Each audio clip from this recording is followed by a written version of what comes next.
Welcome back to Here's How You Can Be a Halloween Horror Nights Scare Actor Part 2. Everyone has been sending me some amazing questions and I thought it was deserving of a Part 2. First question, do you get paid? Yes, you do get paid. This is like any other regular part-time job that you have, but the only difference is that it's because it's in the nighttime. You do have dinner, supper and transport home provided as well. Question 2, how does transport work? It operates via a carpool system where each car fits 4 to 6 people and you get grouped according to your drop-off location, but you just need to remember to book your slot before the end of your shift, and I have forgotten, maybe once or twice.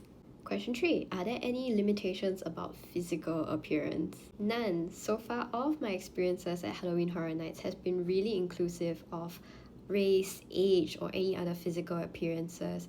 And in fact, I would say that casting is really heavily dependent on the characters that are available and not what you look like. So if you do not get a character, please do not feel bad. It just simply means that there was no character that suit your description. Question number 4. Do you get tired?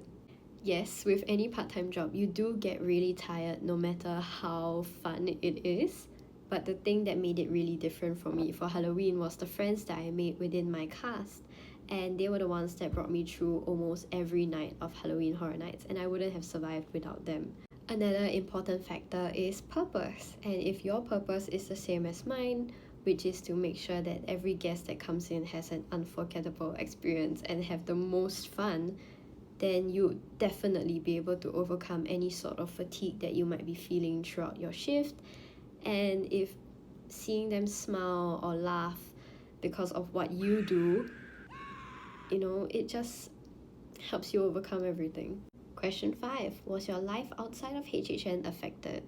This question was the main reason why I made part 2, because while it was a personal question, it was a very real experience for a lot of us where suddenly our sleeping hours were our working hours and our sleeping hours was daytime when our friends and family were awake. So obviously a lot of relationships would have been affected during this time. For me personally, I had uni classes in the morning and then I had Halloween shifts in the night, which is actually really common with other scare actors who hold full-time jobs, internships or school before shifts as well. The thing that I was most worried about was actually relationships lasting through Halloween Horror Nights, and since it was such a long-term project, a lot of partners do not get the time that they need during this period. But lucky for me, I have a really, really supportive boyfriend that even came down on one of the nights to see me, and it was easily one of the best nights